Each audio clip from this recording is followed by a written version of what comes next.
Bueno, ahora sí, buenos días a todos, perdón por estas molestias y por el tiempo de los que están todavía del otro lado.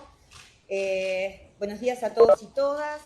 Como vicepresidenta y en nombre de la CNB, quiero darle las gracias por acompañarnos en este acto, que es más que un acto, es una celebración y es al mismo tiempo una declaración de compromiso con la agenda de género y de inclusión que impulsa el Gobierno Nacional. Doy la bienvenida a las autoridades que nos acompañan de manera presencial en este Salón Norte de la Casa Rosada. Agradezco la generosidad enorme después de esta hora de espera de Elizabeth Gómez Alcorta, ministra de las Mujeres, Géneros y Diversidad de la Nación, y al equipo que la acompaña. Licenciada María Lara González Carvajal, jefa de Gabinete de Asesores. Licenciada María Cecilia Merchán, secretaria de Políticas de Igualdad y Diversidad. Señora Pilar Escalante, subsecretaria de Igualdad. Y la licenciada Paula Monteserín, responsable del Programa Nacional para la Igualdad de Géneros en el Trabajo, el Empleo y la Producción, Igualar. Del Ministerio de Economía agradezco la presencia de la licenciada Melina Mariamacé, jefa de gabinete del Ministerio de Economía, de la licenciada Mercedes Alessandro, directora nacional de Economía y Género, y la doctora Sol Prieto, coordinadora de esa dirección. También agradezco la presencia de la contadora Rosana Bebén, titular de la Unidad de Gestión de la Sostenibilidad de la Deuda Pública Externa, que nos acompaña en representación de la Secretaría de Finanzas. Gracias a Diego Bastorre, Mariano Sardi y Ramiro Tosi, que están siempre impulsando la agenda transversal y el trabajo en colaboración. Gracias además a la directora de Educación y Tecnología de la Dirección Nacional de Inclusión Financiera, que nos acompaña en representación del director nacional Ariel Yandet, Eugenia Aruguete. Es un honor contar con la presencia de la doctora en Filosofía Diana Mafía. Gracias, Diana, por esperar. Enorme generosidad. Directora del Observatorio de Género en la Justicia del Consejo de la Magistratura.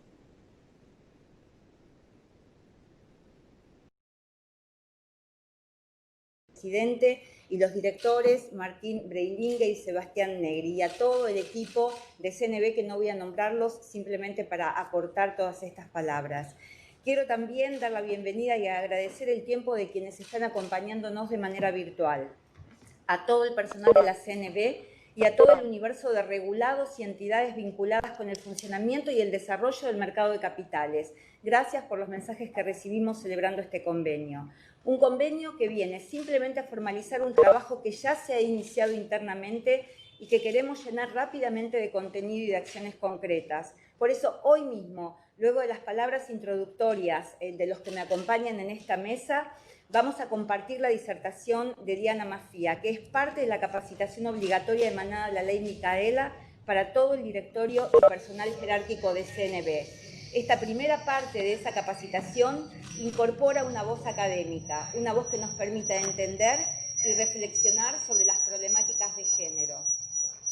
Pensamos que invitar a nuestros regulados y participantes del sector financiero a escuchar a la doctora Diana Mafía era un buen modo de comenzar un diálogo y de invitarlos a trabajar de manera conjunta para dar respuesta a una demanda ya instalada en la sociedad y especialmente presente en las generaciones más jóvenes.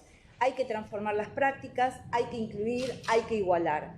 Por eso la disertación de Diana es abierta, para que todos puedan escucharla y ser parte de esta fiesta para el pensamiento crítico. Luego, al final de la disertación, seguiremos en CNB con la capacitación interna. La parte abierta de este encuentro tomará unos 20 minutos para las palabras de quienes me acompañan en la mesa y para la firma del acuerdo. Y posteriormente tendremos la disertación de Diana para que todos podamos celebrar este día. Con esta agenda fantástica por delante, pidiendo disculpas por los inconvenientes que tuvimos, le doy la palabra al presidente de CNB, Adrián Cosentino, agradeciéndole a él y a todo el directorio, a Martín Breilinger, Matías Izaza, Sebastián Negri, el permanente apoyo a cada una de las iniciativas propuestas por la Mesa de Género que inauguramos este 8 de marzo. Adrián. Buenos días, voy a ser muy breve dado el retraso y la linda agenda que hay hoy por delante. Quiero en nombre de la Comisión Nacional de Valores manifestar nuestra máxima alegría, compromiso y una expectativa gigante por todo este trabajo que se está llevando a cabo. Quiero felicitar este espacio interinstitucional que se ha armado, gracias ministra, equipo, colegas de MECOM. Bueno, quiero hacer pública también mi mención a mi compañera, colega, vicepresidenta, que está llevando un laburo fenomenal adelante, que le pone una garra terrible, que nos ha enseñado muchísimo en este poco tiempo, y creo que está sucediendo algo grandioso, que es que pasamos de la concientización, de preocuparnos a la acción concreta. Lo que hoy vamos a firmar, como bien señaló Mónica, sintetiza un proceso que ya arrancó, donde seguramente hay muchísimo más para hacer. Sepan que de la Comisión Nacional de Valores, de todos nuestros regulados, los mercados, todos los participantes que tienen que ver con la actividad que nos toca, hay un compromiso que también agradecemos y celebramos. Así que gran día el de hoy, y en lo personal una enorme alegría por permitirme formar parte de esto. Así que, ministra. Gracias, Adrián. Vamos. Ah, Mechi, ¿no? No. Vamos. ¿Sí? Bueno. Muy bien. Bueno, buenos días, buenas tardes a todos, a todas, a todes. Primero que nada, agradecer muy efusivamente a Mónica, a Adrián y a todos los equipos de la CNB por haber hecho posible llegar hasta acá y por el trabajo que venimos llevando adelante hace tiempo para que hoy se cristalice con la firma de este convenio. Ustedes saben que el 10 de diciembre, cuando el presidente de la Nación y la vicepresidenta decidieron poner en marcha, construir el primer Ministerio de las Mujeres, Géneros y Diversidad, lo hicieron con la enorme responsabilidad histórica que fue escuchar a un movimiento de mujeres y disidencias que hace tiempo viene marcando la agenda en términos de géneros y de las demandas vinculadas a las violencias por motivos de género. Y también lo hicieron teniendo en cuenta que ha sido un movimiento dinámico, creo yo, el más dinámico en términos de resistencia a las políticas neoliberales de los últimos 4 años. En ese sentido, la demanda vinculada a la violencia, que para muchos y muchas parece un tema que resulta ajeno a la práctica, a la praxis, al trabajo cotidiano o profesional o de la gestión, está vinculado justamente con como contracara con las brechas de desigualdad. Las desigualdades son la condición sine qua non para las violencias por motivos de género. Y como dice Naciones Unidas, se necesitan 200 años para reducir esas brechas, es decir, 200 años para reducir las brechas de género. Quiere decir que para que en iguales condiciones una mujer pueda formar parte del directorio de la CNB, ser ministra, ser decana, ser secretaria general de una central sindical, ser CEO y en todos los ámbitos de nuestras respectivas vidas.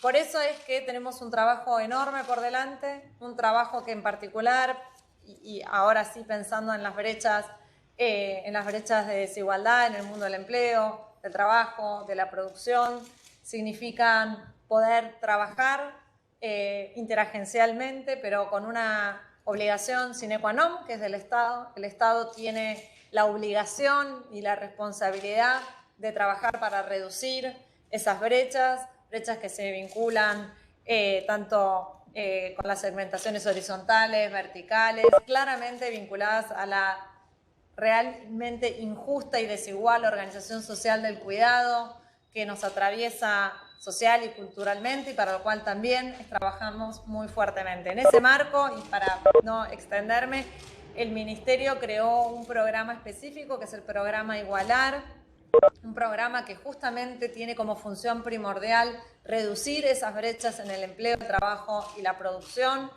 que piensa y trabaja con el sector privado, pero también con el sector sindical, con el sector de la economía social y con el sector público para eliminar las violencias en los ámbitos laborales. Tenemos el orgullo de ser el tercer país del mundo signatario del convenio 190 de la OIT, y esto también se produjo en el marco de este año, para poder asegurar equipos y posibilidad de acceso, pero también permanencia en las carreras laborales y en los desempeños profesionales, y también para trabajar, como tienen todos y todas, posibilidades de trabajar en las corresponsabilidades en materia de género, pero no solamente vinculadas a las tareas de cuidado.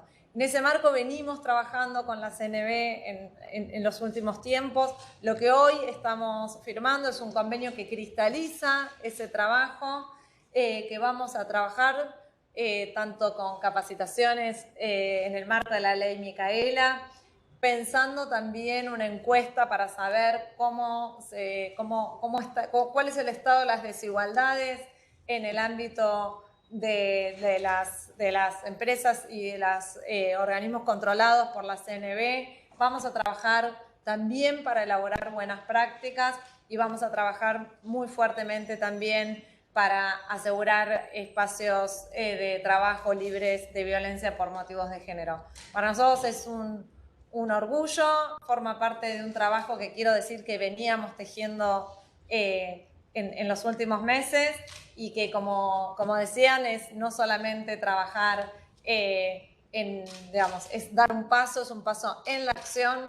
Los pasos en la acción son los que transforman las realidades, y ser conscientes que todos y todas y todos desde cada uno de los lugares tenemos algo para hacer en ese sentido, sobre todo para asegurar que vivamos en una sociedad más justa y más igualitaria.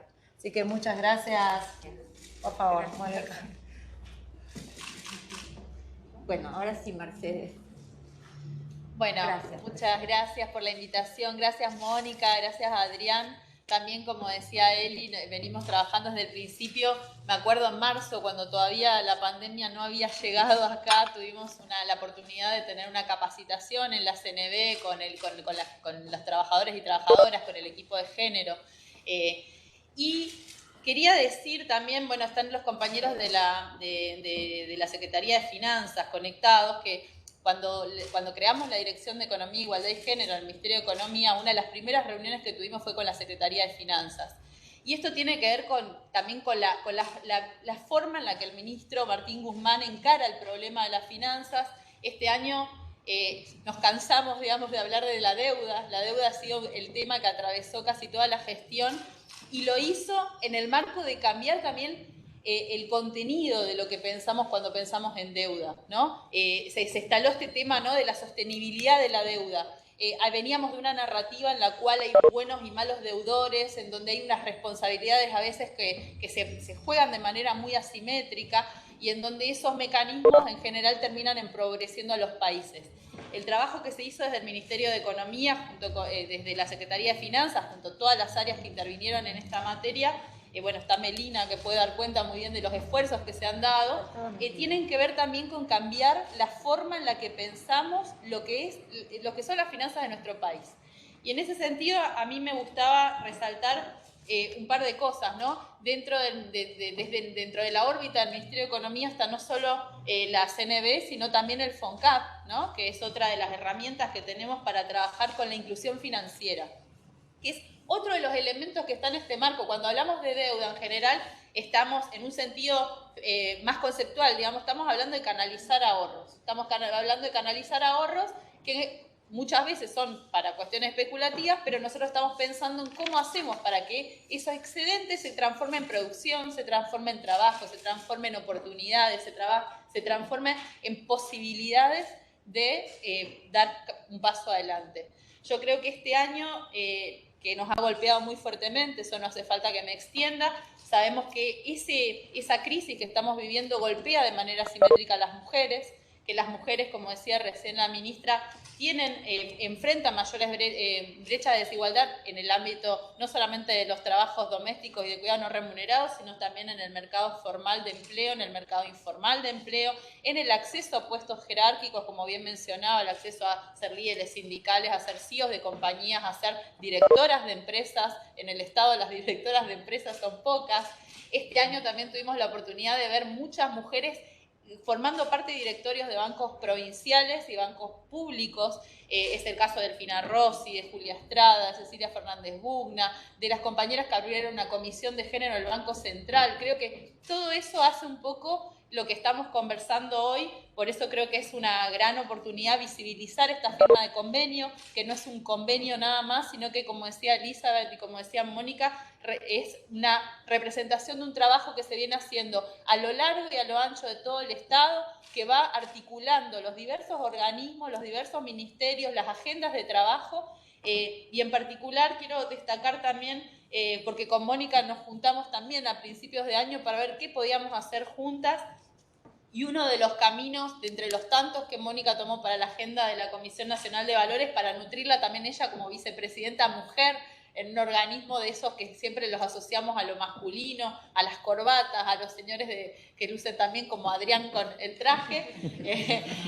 Una de las agendas que tomó Mónica es la de generar nuevas herramientas para el mercado de capitales. Estuvo trabajando mucho con la Universidad de 3 de Febrero, también poner en conexión lo público con lo privado, con la academia, y empezaron a trabajar en un bono con impacto social, que tiene que ver con esto que decía al principio, ¿no? ¿Cómo canalizamos el ahorro en lo productivo? ¿Cómo hacemos que quienes tienen la posibilidad de ahorrar un poco, de invertir, de generar recursos, puedan transmitirlo a aquellos que van a necesitar? El año que viene va a ser un año muy difícil porque vamos a estar con las consecuencias de esta pandemia, pero también de grandes oportunidades para la recuperación y la reactivación. Desde el Ministerio de Economía estamos trabajando muchísimo para tener un programa que nos haga salir adelante, para poner a la Argentina de pie, y en eso las finanzas tienen un rol fundamental. Por eso estos programas de reestructuración de deuda, el programa que se está renegociando con el FMI, tiene como principio el responder a las demandas de nuestro país, de nuestro pueblo, y por eso estamos trabajando mucho para que todas las herramientas del Estado tengan perspectiva de género, porque entendemos que las mujeres están golpeadas de manera asimétrica, que sufren mayormente las consecuencias de esta situación, y que entonces todas las herramientas y los caminos que emprendamos tienen que ir por esta vía y tienen que entender que la perspectiva feminista, el feminismo, es una herramienta de construcción, de recuperación y de reactivación económica también. Así que les agradezco muchísimo por este espacio, les felicito mucho por el convenio, somos parte, me siento parte también de este trabajo, así que muchas gracias. Gracias, Mercedes. Bueno, Melina Mariamacé, que es la jefa de gabinete del Ministerio de Economía, si querés cerrar para darle ya... Gracias, Mónica. Voy a ser muy breve, igual ya, o sea, todo lo dijeron. Primero, gracias por la invitación, gracias Elizabeth, gracias Mónica, gracias Adrián. Todo lo dijo un poco Mercedes. Voy a ser muy breve, simplemente decir que, como dijo Mercedes, la inclusión financiera es una de las prioridades del Ministerio de Economía, pero si no incluimos la perspectiva de género, y por eso celebro este convenio, porque es ejecutar e incluir la perspectiva de género. Si no incluimos la perspectiva de género, difícilmente podamos hacer posible políticas económicas que incluyan a las mujeres. Entonces, difícilmente podamos realmente hablar de una inclusión financiera real si no está la ley Micaela en la CNB, en el Ministerio de Economía, en espacios que todavía les cuesta mucho aprendizaje, ¿no? Y que mujeres, les digo, como Elizabeth y como todas las compañeras que están en el Ministerio de Mujeres, llevan años, de lucha.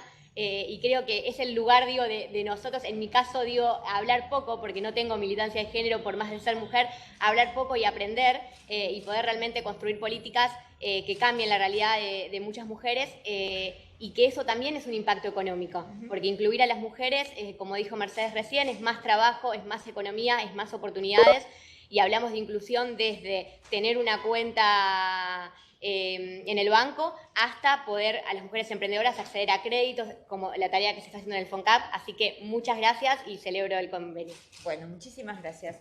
Firmamos ahora, sí, y después vamos a liberar a Elizabeth la genia de Diana para poder pasar a la charla abierta. Recuerden que tenemos... Acá iniciar en nuestros hijos y firmar. ¿Quieren que hagamos un poco con eso? Eso para iniciar la...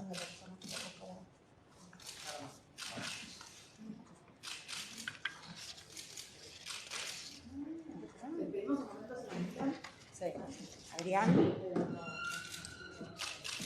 Gracias. Estas las iniciales.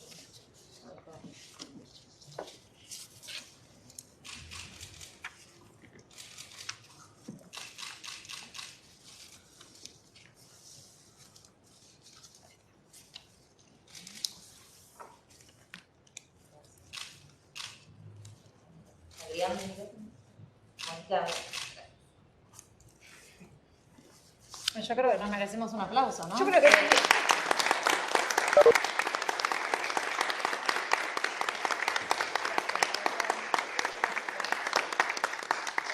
bueno, estamos muy emocionadas. Con la realmente. genia de Estamos Diana. muy emocionadas, así que bueno, nada, las despedimos. Sí, claro. Bueno, un minuto y Diana, por favor, bueno, nada, compartir la emoción. Vamos viendo. Perdón, gracias. Gracias, muchas gracias.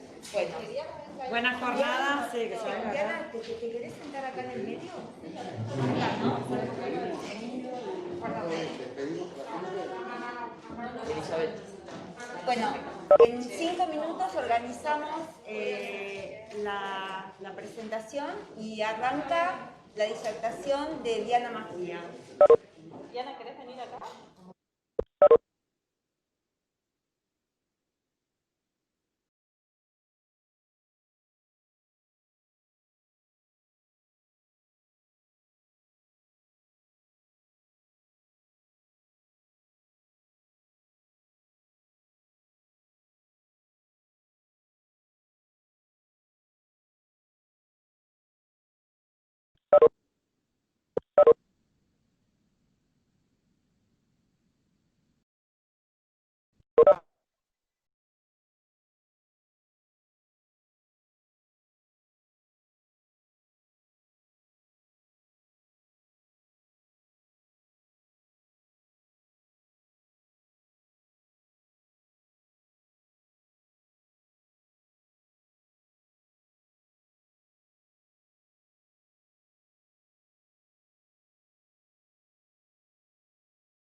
Nosotros, y digo, es un momento para todo lo que dijeron recién la ministra, Mercedes, Melina, Adrián.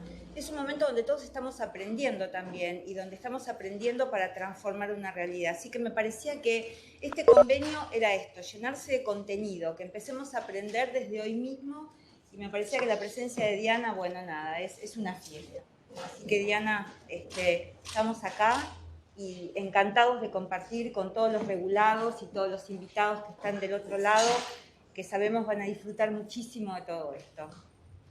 Bueno, muchas gracias Mónica, estoy realmente muy contenta de estar acá con ustedes y además la perspectiva de una vicepresidenta de la Comisión de Valores, una ministra de Género y Diversidad, es una directora nacional de Igualdad y Género en el Ministerio de Economía, es un paisaje institucional realmente que es muy novedoso y muy prometedor. Y creo que se ha trabajado mucho este año en hacer un suelo para las acciones, como decía justamente el presidente de la comisión, pasar de la teoría a la acción. Y yo espero que lo mismo pase con esta oportunidad de compartir algo sobre la ley Micaela. Voy a tratar de... Bueno, tengo un barbijo que es de la Marcha Ni Una Menos, que es para basta de violencia, basta de femicidios, así que le agradezco a la Casa del Encuentro que me lo regaló. Las organizaciones de mujeres efectivamente son las grandes actrices de los cambios sociales más profundos, más radicales que tiene la política en este momento. Ya desde la introducción hay un asterisco allí, dice capacitación para funcionarios, funcionarias, funcionarias. Esto es más fácil resolverlo en la gráfica que en la lectura, pero es un sobresalto, ¿no? Las políticas del lenguaje en el feminismo, las políticas del lenguaje inclusivo, son un sobresalto sobre el lenguaje para recordarnos que muy probablemente la enorme mayoría son funcionarios varones y que si vamos a usar un lenguaje inclusivo es porque esperamos que haya una realidad inclusiva. Simplemente este sobresalto en la apertura. Y la idea que tenía para esta capacitación, que voy a tratar de abreviar porque hemos tenido muchos prolegómenos complicados, es introducir algunas claves para ver las barreras que hay en el acceso a los derechos laborales de las mujeres.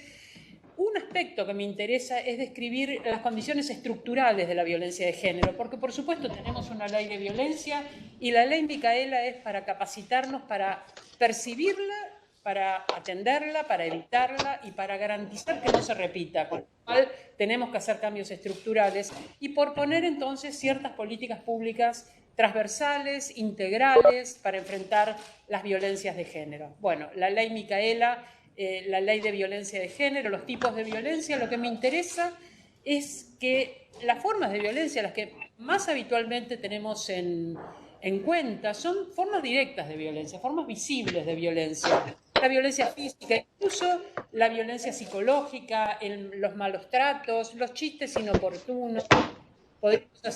Tendríamos que hacer un relevamiento de comentarios personales, comentarios de nuestra vestimenta, comentarios físicos, pretendido sentido del humor, todas esas formas que son parte de la violencia cultural, pero hay muchas formas de violencia invisibles y esas formas de violencia invisibles, las más complejas y donde más tenemos que entrenarnos para hacerlas visibles, esas formas tienen que ver justamente con los aspectos estructurales de la violencia. Me encantaría tener acceso a mi propio PowerPoint, si me lo facilitan. Gracias. Cuando hacemos, recién se habló de las relaciones laborales, ¿qué hago? ¿Empiezo de nuevo?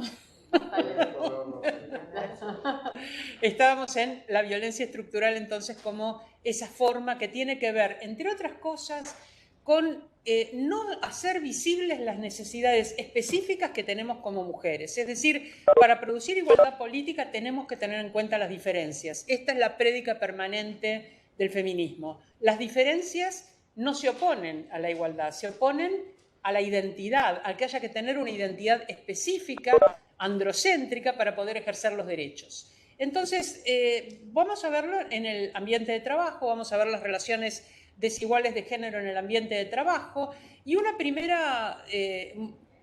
primera imagen que se nos produce cuando hablamos de trabajo es el trabajo productivo, el trabajo remunerado, las tareas que se realizan para el mercado, las tareas que tienen un salario o aquellas en que somos emprendedores, emprendedoras, aquellas en las cuales producimos nuestra propia empresa y entonces por cuenta propia generamos un ingreso económico. En esa forma de trabajo, la más habitual, la más visible, empezamos con una brecha salarial. Acá me refiero a un documento que sacó la Dirección Nacional de Economía, Igualdad y Género, un documento muy valioso que usé mucho este año para la ley Micaela. Gracias, Mercedes, por estos datos. Es muy importante producir datos desagregados por género. Las mujeres son las que sufren mayores niveles de desempleo, mayores niveles de informalidad, de precarización laboral y ganan en promedio un 29%. Esto es más que lo que hay a nivel internacional y además se ha agravado con la pandemia. Un 29% menos que sus pares varones y estamos hablando de iguales capacidades e igual trabajo. Una brecha que en el caso del trabajo informal se amplía alcanzando un 35.6%. Es demasiado alarmante la brecha salarial como para que no le demos un sentido y ese sentido, entre otras cosas, tiene que ver con el género. Cuando hablo de violencia estructural, hablo de desigualdades y desigualdades sistemáticas en las relaciones laborales. Estas desigualdades a veces se las llama con ciertas metáforas. El techo de cristal, se aludió recién a la dificultad para que las mujeres lleguemos a los más altos niveles de responsabilidades en distintas estructuras laborales. Las paredes de cristal, el hecho de que muchas veces las mujeres permanecemos en los márgenes, en tareas poco calificadas, lo que se llama segregación horizontal, ¿no? Permanecemos en tareas minimizadas, que no están en el centro de la teoría, en el caso de las profesiones científicas, en el centro de las decisiones, en el caso de trabajos que tienen que ver con lo político. A eso se llama paredes de cristal. Vemos cuáles son los lugares centrales del trabajo, pero no accedemos a ellos. Entonces, segregación vertical, segregación horizontal, piso pegajoso, es una metáfora interesante porque tiene que ver con que muchas veces las mujeres que tenemos que negociar muy duramente el equilibrio entre nuestra vida personal y nuestra vida laboral, entre nuestra vida familiar y el trabajo, alcanzamos ese equilibrio con muchas negociaciones y mucha dificultad y cuando nos ofrecen una posibilidad de escalar posiciones, la perspectiva de tener que volver a negociar todo y a veces la imposibilidad de negociar todo cuando tenemos hijos chicos, cuando nuestros horarios son muy complejos, hace que no aceptemos esos retos. Esto visto desde los varones muchas veces es, bueno, pero les ofrecimos y no quieren. Y esto tiene que ver con cuáles son los rituales y las estructuras de los ámbitos de trabajo.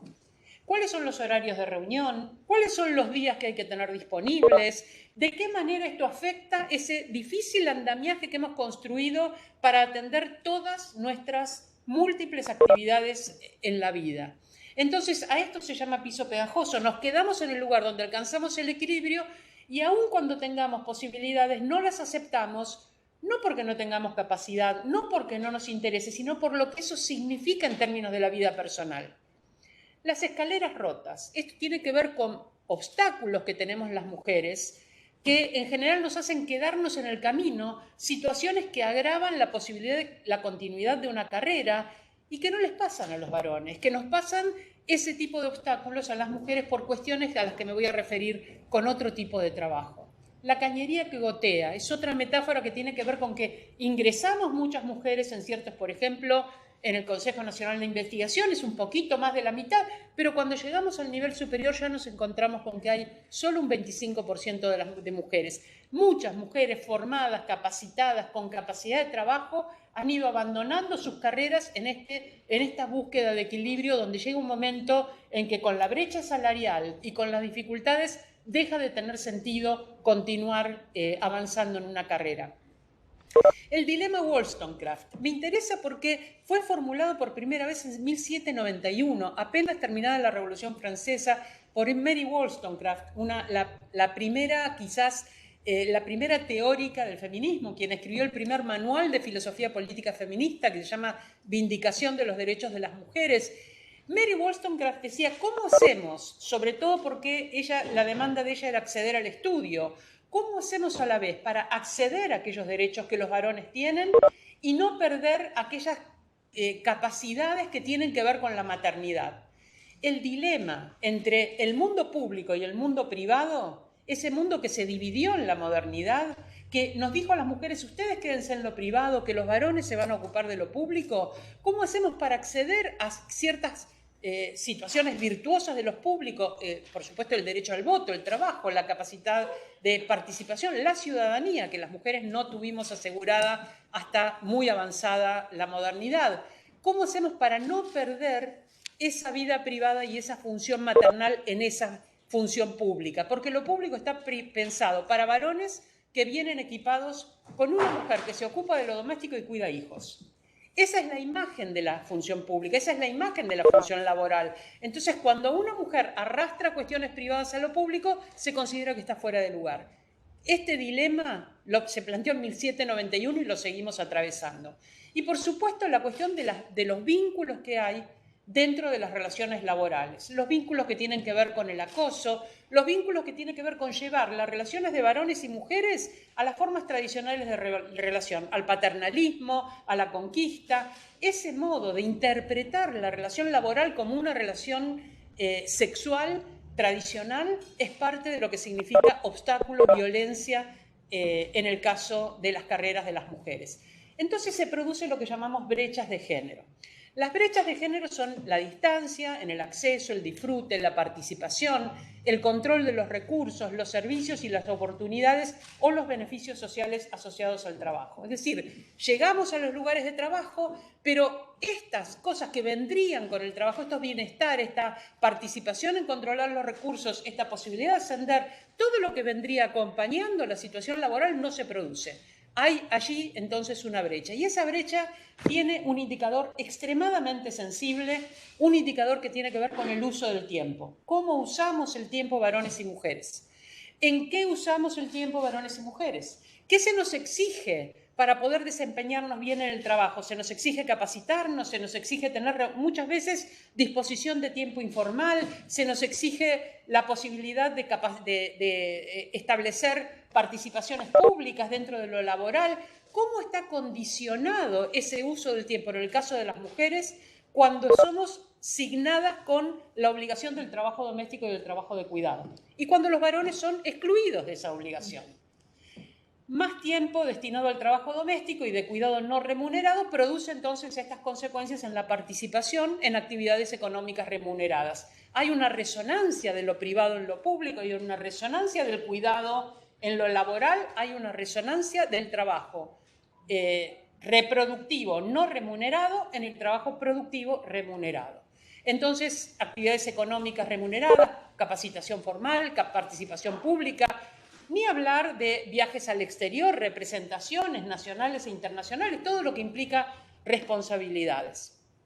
Y también una brecha salarial. Mencioné recién esta brecha que está ampliada en este documento que recomiendo mucho leer, las brechas de género en la Argentina. La brecha entre varones y mujeres de calificación profesional es del 28,6%. En trabajadores y trabajadoras no calificados, 35,7%. Pero desagregando los datos por jerarquía laboral, vemos que los jefes y las jefas tienen una distancia del 24,1%, asalariados y asalariadas 23%, entre contrapropistas 29,4%. En todos los casos los varones, en todos, ganan más que las mujeres. Y en el trabajo reproductivo, este al que nos hemos referido, que es importante porque no es una elección el trabajo reproductivo, es indispensable para la supervivencia humana. El trabajo de cuidado no remunerado es el trabajo indispensable para satisfacer las necesidades más básicas y cotidianas de todas las personas. Algunas no sobreviven sin este trabajo de cuidado. Y otros sobreviven bien, pero prefieren que los cuiden, ¿no? Pero cocinar, servir alimentos, lavar y planchar la ropa, limpiar, administrar recursos y gestionar, no es solo la realización de las actividades domésticas. Quienes tenemos la posibilidad de contratar personas para tercerizar estas tareas domésticas, contratar en el mercado, que es una resolución que no es universal, porque no todas las personas pueden acceder en igualdad de condiciones al mercado para tercerizar estas tareas. Igual las mujeres tenemos la responsabilidad de administrarlas, gestionar, organizar estas tareas, y esto implica trabajo mental, implica tiempo.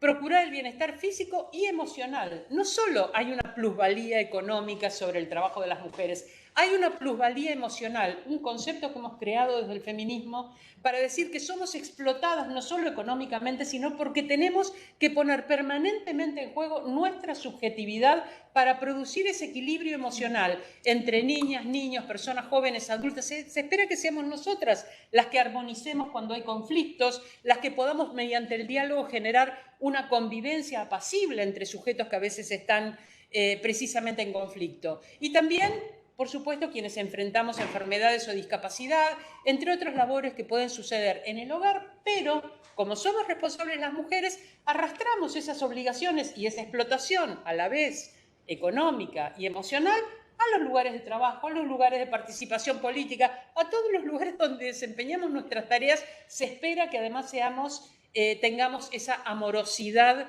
femenina en todos estos ámbitos laborales donde no se ha contratado la amorosidad, sino solamente la labor.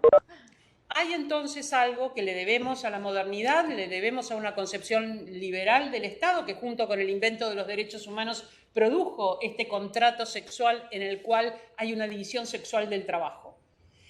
Nuevamente me remito a datos, los datos de la encuesta permanente de hogares del INDEC. Ahora hay otra investigación sobre uso del tiempo, vamos a tener datos novedosos y eso me parece que va a ser para nosotras y para nosotros una base de datos extraordinaria para poder planificar políticas. Pero en la que tenemos del 2013, que ya fue una intervención sumamente importante, se veía que las mujeres realizan el 76% de las tareas domésticas no remuneradas.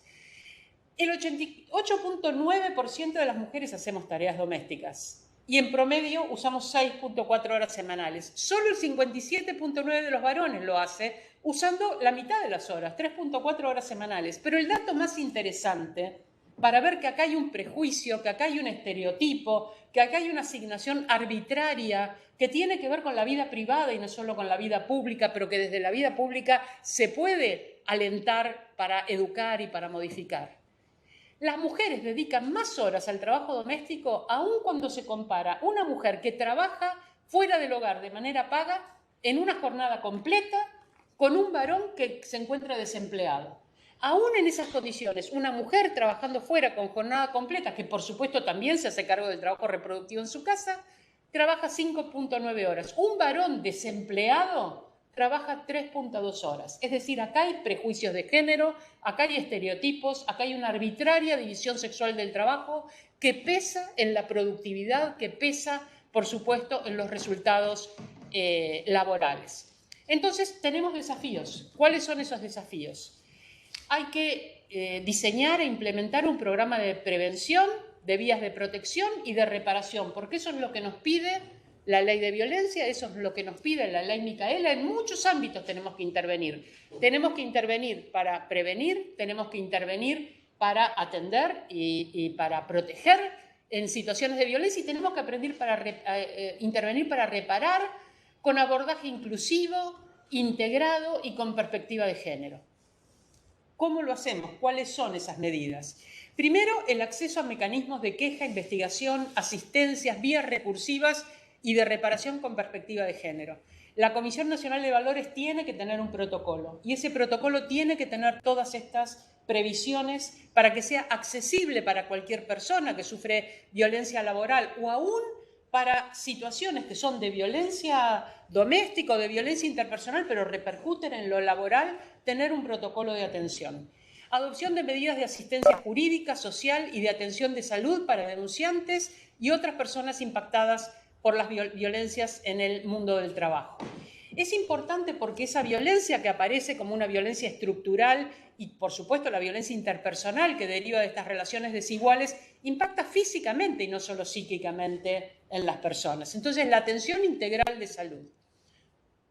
La asignación de competencia a órganos que ejercen funciones de fiscalización y control de las condiciones laborales. Habrá seguramente en la Comisión Nacional de Varones, dije, miren qué lapsus. Miren cuando tengan una Comisión Nacional de Varones, porque hayamos avanzado tanto las mujeres que van a decir, necesitamos una medida de acción afirmativa para nosotros. En el Ministerio de la Menstruación, ¿no? Claro, sí. Pero estamos planificando con la directora de Igualdad y con la ministra de las Mujeres un ministerio de fiestas, un ministerio del goce. Estamos planificando otros ministerios. Entonces, bueno, ver las condiciones laborales para disponer medidas de aplicación inmediata o la interrupción de la actividad laboral en caso de que haya peligro para la vida y la salud. Disponibilidad de recursos destinados a personas perpetradoras. Es importante trabajar con las personas violentas, es importante trabajar con las masculinidades violentas. No tenemos solamente que trabajar con las víctimas. Servicio de asistencia psicológica u otras medidas para evitar reincidencia y para lograr la reincorporación al trabajo en condiciones seguras. Y la aplicación de acciones para contrarrestar los efectos de la violencia doméstica en el mundo del trabajo, a lo que me refería recién. El acceso a un sistema de referencia de las medidas públicas destinadas a mitigar la violencia doméstica, la sensibilización sobre sus efectos, la adopción de regulaciones organizacionales. Hay en muchos lugares ya organizadas medidas de esta índole, licencias remuneradas para las víctimas de violencia doméstica, horarios de trabajo flexible, traslado temporal o permanente del lugar de trabajo, aplicación de medidas de protección temporal contra el despido. Y finalmente la producción y la publicación de datos estadísticos, esto que ha hecho Mercedes, lo que hace el Ministerio, lo que es prioridad dentro del plan de violencias de este bienio desde el Ministerio, la producción y publicación de datos estadísticos desglosados por sexo, por forma de violencia y acoso y por sector de actividad económica, en particular respecto de los grupos en situación de riesgo incrementado. Algún repaso entonces de estas situaciones para aflojar un poquito. Para lograr equidad tengo que tomar en cuenta las diferencias. Acá hay una frase de Albert Einstein que dice: todo el mundo es un genio, pero si juzgas a un pez por su habilidad para trepar un árbol, pasará el resto de su vida creyendo que es un idiota. Entonces, cuando hacemos un sistema meritocrático, ese sistema meritocrático, ¿con qué tipo de medidas está diseñado? Para evaluar a quiénes y desde la perspectiva de quiénes. Las medidas de acción afirmativa no son medidas de desigualdad, son medidas para producir igualdad allí donde no la hay. Entonces, pensar medidas de acción afirmativa cuando requiero producir justicia allí donde hay desigualdad. No nos alcanza con mujeres excepcionales. Cuando hay muy pocas mujeres que ingresan a una institución, no va a cambiar la institución. Las mujeres van a intentar duramente apropiarse de los modos institucionales, por supuesto de manera defectuosa, y la institución va a permanecer tal cual. Es decir, que esa mujer puede estar o no estar y nada en la institución ha cambiado. No alcanza con mujeres excepcionales, es necesaria una masa crítica. Por eso cuando hablamos de cupos hablamos de un mínimo del 30%. En la teoría de las instituciones es una masa crítica para producir modificaciones institucionales. Paridad en el uso del tiempo. Cuando se hablaba de la jornada de 8 horas, se pensaba 8 horas de trabajo, 8 horas de descanso, y 8 horas para hacer lo que queramos. Bueno, estas 8 horas de hacer lo que queramos nos las deben y las horas de descanso le sacamos un poquito para poder cumplir con lo que se nos exige fuera de las horas de trabajo. Y por supuesto la disposición a cambiar la institución. Agradezco que esté el presidente de la Comisión de Valores, porque eso significa esa disposición política, esa disposición de compromiso personal a que la institución cambie. No solamente que nos preguntemos, bueno, ¿para qué incluir mujeres? Sino la disposición a pensar cómo sería una institución más diversa, de qué manera se enriquecería con esa diversidad. Y por supuesto pensar políticas públicas de cuidado. No solo pensar en la distribución equitativa del trabajo dentro de la familia, en lo doméstico, algo sobre lo cual estamos, porque tiene que ver con cambios culturales. Pensar políticas públicas de cuidado implica, entonces, pensar de qué manera esa carrera de mujeres y varones es una carrera limpia, es una carrera razonable. Evitar el acoso sexual. Evitar el acoso sexual tiene que ver muchas veces con hacer cambios en la masculinidad en relación con la percepción del consentimiento. Tenemos muchos problemas para que se comprenda algo tan básico como ese eslogan del feminismo: no es no. Acá hay un juez que dice que te resistas, grites, forcejees hasta el punto de poner en peligro tu integridad física, que te dejes las uñas, dientes y costillas intentando huir, que te enfrentes a tus agresores a cara descubierta exponiéndote a un mal final, pero dispuesta a defender tu honra hasta la última gota de sangre si fuera menester. Eso es no. O sea, la palabra, la percepción, la expresión de una mujer todavía no es suficiente. Tenemos un problema acá de códigos con el consentimiento y, por supuesto, favorecer un clima de cooperación dentro del trabajo. Un clima que nos diga que cuando trabajamos en común los resultados son mejores que cuando tenemos maneras de competencia individual. Esto es un cambio de paradigma. Pasar de la idea de la competencia individual a la idea del trabajo en común es un cambio de paradigma, un cambio cooperativo que tiene que ver con la ética del cuidado, con la ética de la responsabilidad y con muchos desarrollos de la ética feminista. Me encantaría que algún día tuvieran la inquietud de trabajar sobre ese tema, de cómo desarrollar una ética del cuidado en el trabajo. Esto puede haber sonado raro dentro de los hábitos para pensar el trabajo.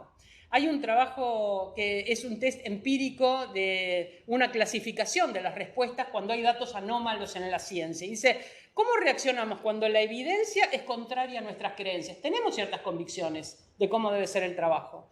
¿Cómo reaccionamos cuando los datos que nos están dando chocan con esa convicción? Ignoramos los datos, negamos los datos, excluimos los datos, suspendemos el juicio y decimos, nos quedamos acá, vamos a ver qué hacemos. Reinterpretamos los datos para asimilarlos al sistema de creencias que ya tenemos, aceptamos los datos pero hacemos cambios periféricos en la teoría, o aceptamos los datos y estamos dispuestas a cambiar las teorías. Esta es una evaluación sobre la ciencia que perfectamente podemos aplicar al mundo del trabajo. ¿Qué vamos a hacer con todos estos datos que se producen desde la Dirección de Economía, Igualdad y Género, con los datos que produce el Ministerio de las Mujeres, con los datos que produce el INDEC? ¿Cuál de estas cosas van a ser nuestras reacciones, sobre todo de quienes ejercen el poder institucional con respecto a los datos? Hoy se mencionó algo que es sumamente importante. La Organización Internacional del Trabajo, después de 11 años, sacó su primer convenio nuevo,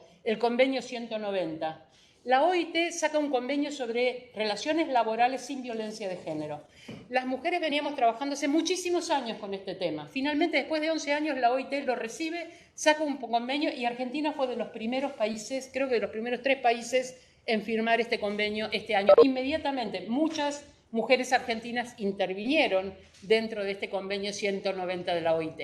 Las principales orientaciones que fija el convenio a los estados son el reconocimiento expreso del derecho de todas las personas a un mundo laboral libre de violencia y acoso, la adopción de un enfoque inclusivo, integrado y con perspectiva de género, la asunción de responsabilidades por parte del Estado y de obligaciones a cargo de la parte empleadora, la puesta en marcha de procesos participativos en el ciclo de las políticas públicas, en la gestión de los riesgos laborales, en la formulación de las regulaciones internas, y encontramos ejemplos de concreción de estas orientaciones en los protocolos. Por eso me parece muy importante que la Comisión Nacional de Valores avance hacia un protocolo, códigos de conducta, declaraciones institucionales referidas al explícito rechazo de la violencia como entorno de trabajo. ¿Qué acciones están implicadas entonces? Y acá voy a dejar, porque si no se va a hacer muy largo, y hoy tuvimos una jornada con algunos obstáculos no domésticos. Acciones implicadas en el enfoque inclusivo, integrado y con perspectiva de género, que es lo que nos pide la OIT. El convenio establece la prohibición expresa de todas las formas de violencia, entonces hay que hacer visibles las formas de violencia, ponerle nombre, identificarlas. Promueve la intervención mediante políticas públicas que garanticen la accesibilidad a vías de denuncia, queja, investigación, recursos, reparación y medidas de apoyo, por lo cual tenemos que tener una comisión que explícitamente intervenga, interdisciplinaria, que intervenga para recibir de estas denuncias, un protocolo donde claramente se expliciten cuáles son las conductas esperables y cuáles son las sanciones que devienen de las responsabilidades, y asimismo a nivel el reconocimiento, por supuesto, de responsabilidades estatales e individuales, y asimismo a nivel preventivo se propicia el desarrollo de actividades de sensibilización, promoción, educación y formación, y esto es parte de lo que estamos haciendo hoy en concordancia con la ley Micaela y con el convenio 190, y para mí es un privilegio haberlos acompañado en esta capacitación. Muchas gracias. Ay,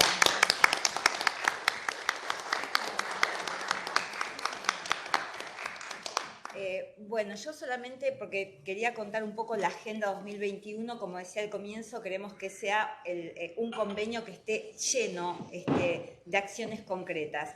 Como se hizo muy tarde, solamente voy a responderle a Diana, porque hay cosas que ella planteó que ya estamos trabajando con el Ministerio y con la Dirección de Género. Habló de la producción de información. Estamos trabajando conjuntamente, además, también con el INDEC, en lo que tiene que ver, la Comisión Nacional de Valores tiene un ámbito de control y regulación que es muy interesante porque están las empresas que buscan financiamiento, están los mercados y los intermediarios y está toda la gran masa de inversores que acceden al mercado de capitales. Entonces, estamos elaborando una encuesta que nos va a permitir saber cuál es la relación de las mujeres y las diversidades con el dinero en este mercado de capitales.